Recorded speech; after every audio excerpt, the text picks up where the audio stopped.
Salut tout le monde, aujourd'hui on s'attaque à la nouvelle série Grandizer U. Si vous l'avez pas vu, je vais spoil de grosses parties des épisodes, donc vous êtes au courant, je vais pas mal comparer les deux séries et essayer de voir ce qui a été amélioré ou pas, les différences, si c'est nul ou pas, enfin bref, on y va.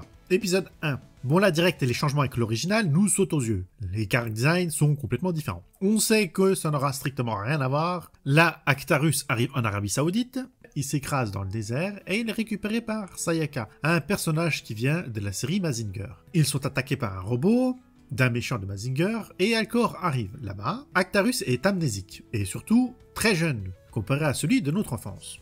Goldorak a disparu, oui, un énorme robot, et sa soucoupe porteuse a disparu dans le sable. Une ellipse de 3 mois passe, et Kabuto, ou Alcor, pour nous, est là, et il fait toujours le pilote de Mazinger, et il est toujours actif, ce qui est plus logique que dans le vieil animé. Et il est aussi pilote de moto GP. Et Actarus fait son premier Grand Prix avec lui. À son premier tour de piste, il y a un accident de moto. Et là, il y a un flashback de sa planète, ça lui redonne sa mémoire. Et aussi, ça déclenche un pouvoir bizarre qui lui fait passer à travers la moto, sur le sol. Et là, c'est 100% inédit. Puis l'armée de Vega arrive pour récupérer Goldo. Alcor part au combat, mais perd contre Giru, qui a été sérieusement pimpé pour l'occasion. Les character design des robots ont été intégralement refaits. Il arrive à le battre difficilement, mais pas de peau, Gin et Guru arrivent. Ici, les Végaliens sont moins bêtes, ils envoient plusieurs robots à l'attaque en même temps. Un autre bon point pour cet animé-là. Là, Mazinger se fait défoncer, arracher la tête, ça énerve Duckfeed, donc Actarus, on va l'appeler Duke, Il se transforme, son Goldo surgit des sables, il se téléporte dedans, nous fait le transfert avec toujours un tour sur lui-même et des scanners en plus pour bien rendre hommage à l'original, mais avec une touche de nouveauté. Autolark, un corneau fulgure et pouf, il n'y a plus de méchant. Ça donne le ton, Goldo ici est surpuissant. Il a sauvé Alcor, juste avant bien sûr.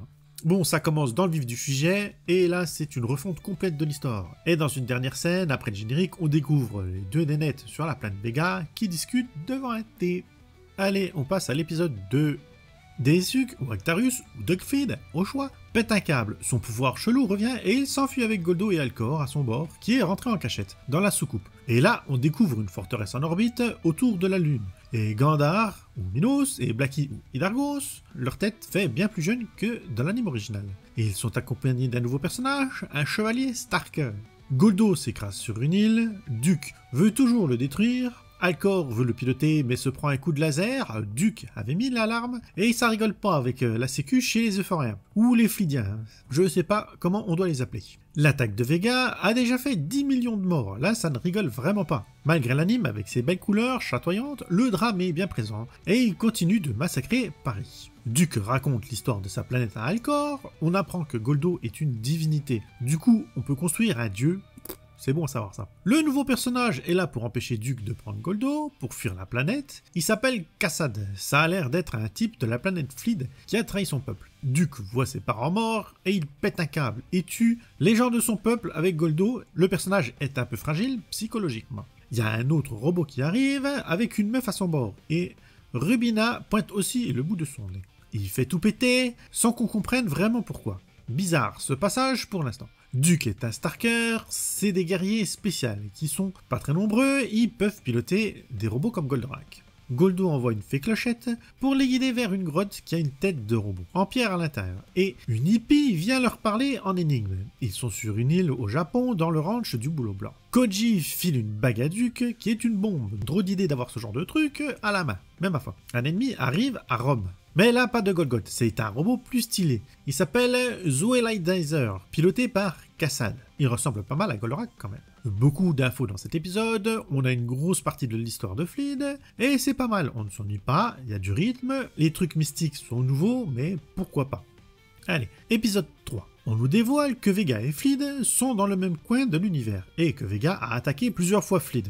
Mais Goldo leur botte les miches à chaque fois. Du coup, ils ont fait la paix. Retour à la bagarre entre robots, ils envoient un Golgoth et des soucoupes, mais Goldo est vraiment surpuissant et leur défonce la tronche. La forteresse en forme de bague veut tirer avec son rayon de l'étoile de la mort pour détruire la planète. Mais Goldo envoie un fulgure au point jusque dans l'espace, dans son futur rayon, et l'éclate. Et l'ennemi bat en retraite. Le centre est déjà là, mais c'est celui de Mazinger, avec la route 7 pour Goldorak. J'ai pas compris ce passage-là, c'est pas très grave, petite incohérence. Car comment il pouvait savoir à l'avance que Goldo allait arriver? Enfin bref. Kassad a un esclave, et c'est Aphélide. Dans cet anime, elle s'appelle Neida. C'est l'amie d'enfance de Duke. Kassad se fait capturer pendant la bataille à Rome par Duke, et Minos envoie Aphélie sur Terre pour le libérer et pour tuer Duke. C'était encore un bon épisode, là l'histoire est bien plus développée que dans l'original. C'est pas mal d'avoir du lore sur les Phlydiens, les Végaliens, tout ça. C'est bien plus développé que dans l'original, et c'est pas mal, faut le souligner. Épisode 4. Duke récupère Aphélie, elle essaye de le tuer, mais la hippie qui est Vénusia l'interrompt. C'est spoilé dans le générique, hein, mais sinon ça aurait été impossible de la reconnaître. Ils ont intégralement redessiné le personnage et elle ne ressemble plus à rien de l'anime original. Donc Neida arrive à poignarder Duke, elle était manipulée par Vega, et elle part se suicider en détruisant le Golgoth qui arrivait sur Terre pour tuer Duke. Bon, il s'est pas passé grand chose dans cet épisode. Allez, donc on passe au suivant. Épisode 5. On découvre Maria. Elle a pas trop changé par rapport à l'anime original. Elle chope un robot un peu trop inspiré d'Evangelion pour du Goldorak. Oui, c'est un mec d'Evangelion qui a travaillé dessus l'anime, mais c'est un peu trop à mon goût. Maria, ou Phénicia en VF, va sur Terre, on retrouve le frangin, ça va, la planète est petite, elle a pas eu trop de mal à le trouver, et elle apprend à faire des trucs d'humains. Vega envoie Giro, Goldo arrive et le borne d'un seul coup, Rubina arrive, et Rubina est la fiancée de Duckfield. Encore un épisode un petit peu lambda, on suit l'histoire tranquillement, on s'ennuie pas, ça passe. Donc on va à l'épisode 6 directement. Rubina arrive avec sa sœur Terona, qui est une Starker et une chef de l'armée de Vega. J'imagine qu'elles sont les filles du grand stratégaire, qui a été à peine suggéré pour l'instant dans la série. Bon, on est sauvé, Princesse Peach ne veut pas détruire la Terre. Terona a aussi un robot, Aquaizer. Il se bat en Norvège. Son robot perd un bras et ça lui fait mal. Ok, ça n'a pas été expliqué. Pourquoi elle a mal alors que le robot il se fait couper un bras? On sait pas. Bon, petit combat, elle fuit et fin de l'épisode. L'épisode a été rapide, hein, il n'y a pas grand chose à en raconter dessus, donc bah tant pis, on va passer à l'épisode 7. Bon, on apprend dans cet épisode que ce qui était caché dans la grotte du début, c'était Alcorak, le Vénusiaque et le Phosphorak. Et Vénusia a des super pouvoirs. Et c'est la prêtresse de Goldorak. Oui, on apprend ça d'un coup, comme ça sort d'absolument nulle part, et c'est comme ça, voilà. Vous y faites, il n'y a pas d'explication sur ça, c'est comme ça. Ouais. Arrivés de Zuriloros, ils ont aussi été rajeunis pour l'occasion, et ils envoient un robot spécial contre Goldo, ils se battent sous l'eau, mais Goldo rame. Premier combat où il galère, hein. Mais le Vénusiaque, piloté par Kassad, vient lui sauver les miches, avec Maria, dans Phosphorak. Ils détruisent le robot en fusionnant Goldorak et Phosphorak, tranquillement. L'épisode était sympa, ça va, les combats sont pas trop mal, ça va, on a déjà vu mieux, mais bon, ça va, ça passe.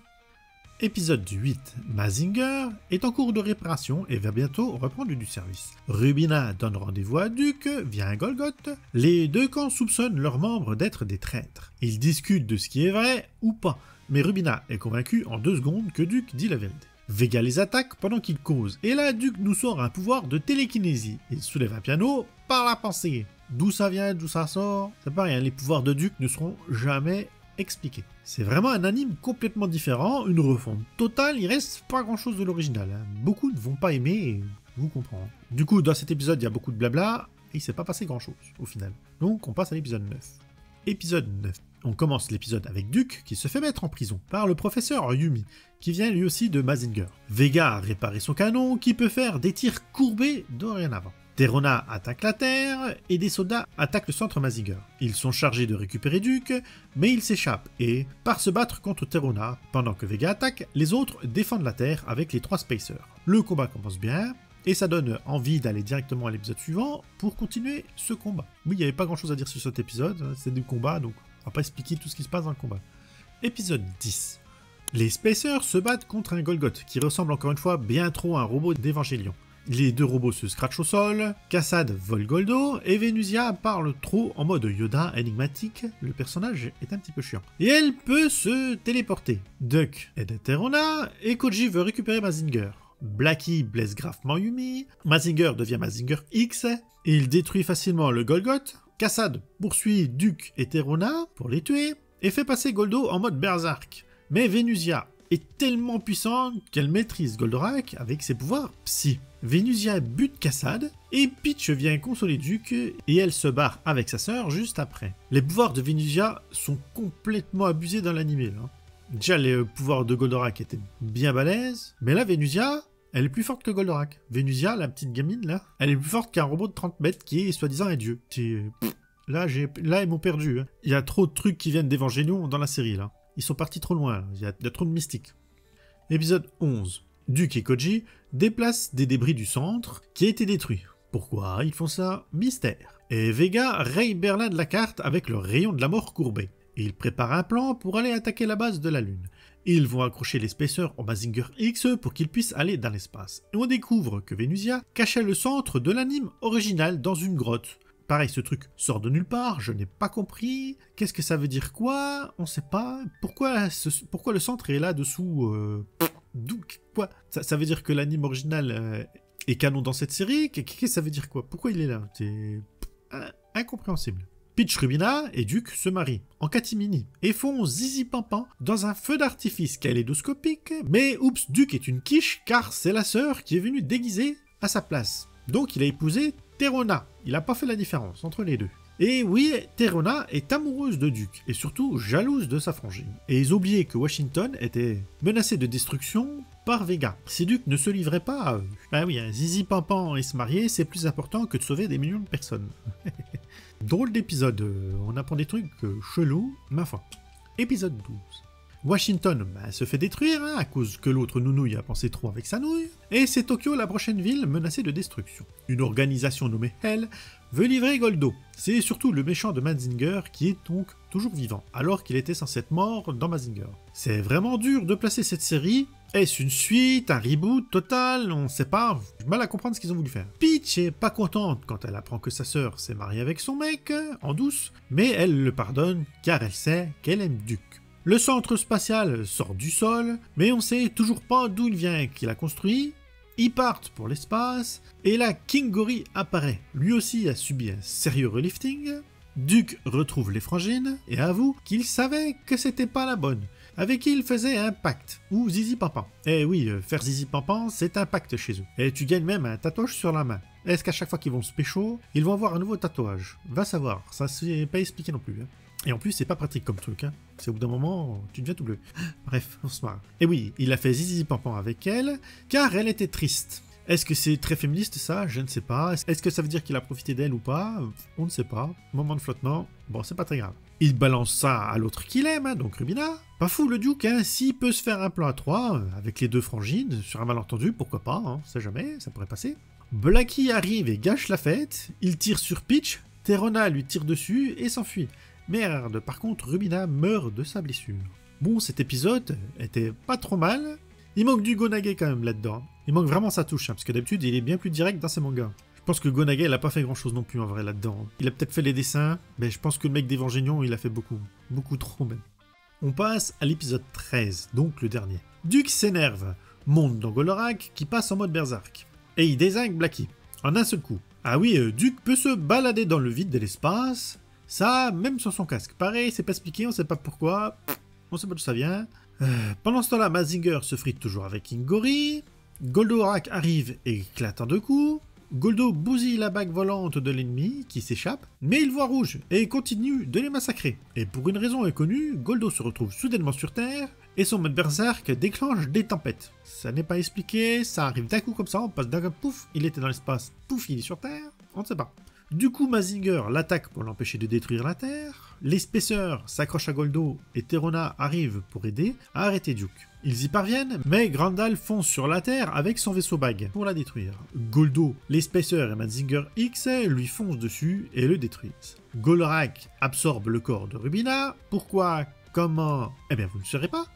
Et l'autre, il a repris ses esprits, donc il demande à la Terona si elle veut pas rester. Faut bien se consoler avec quelqu'un, il vient de perdre Ruby, on ne sait pas s'il peut récupérer Terona.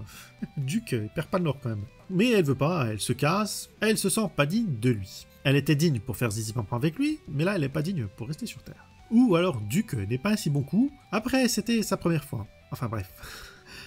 Fin. Et là, il y a une scène post-générique où on voit le grand Stratégère qui radote Grandizer, Grandizer, Grandizer, et la saison s'arrête comme ça. Conclusion. Bon, la série est pas mal, on ne s'ennuie pas. Il y a quelques épisodes au milieu où il se passe moins de choses, hein, mais c'est devenu une norme dans les séries. Pourquoi ils font ça, on ne sait pas. Ils mettent le paquet au début à la fin, mais laissent un peu de milieu plus long. Bon, c'est comme ça. Mais ils ont mis trop de choses en 12 épisodes.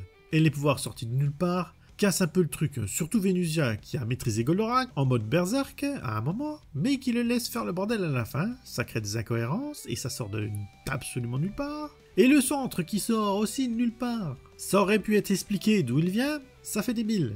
Pareil pour l'épaisseur, ils sont là, point. C'est comme ça.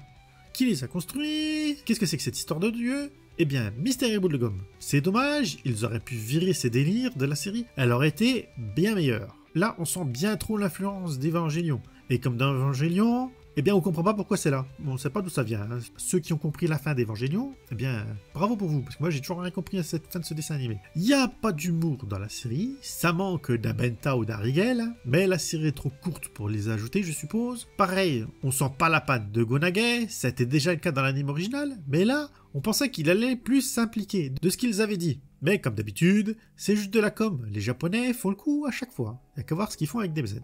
Les fans de Goldorak 78 risquent de ne pas du tout aimer cette proposition. Pourtant, ils essayent de créer une histoire plus complète que l'original, mais trop riche. Ils auraient dû faire 22 épisodes pour plus développer leurs ajouts mystiques. Et d'où vient cette foutue Venusia? Pourquoi elle est si puissante? Peut-être que ce sera fait dans une hypothétique saison 2. La série a quand même une fin. Il se laisse la porte ouverte, on verra bien. Perso, j'ai quand même aimé, mais j'avoue que ça me laisse bien perplexe. Et je préfère ce qui a été proposé dans la BD de Kana. Là, c'est vraiment pas pour les vieux qui voulaient revoir leur Goldo de leur enfance.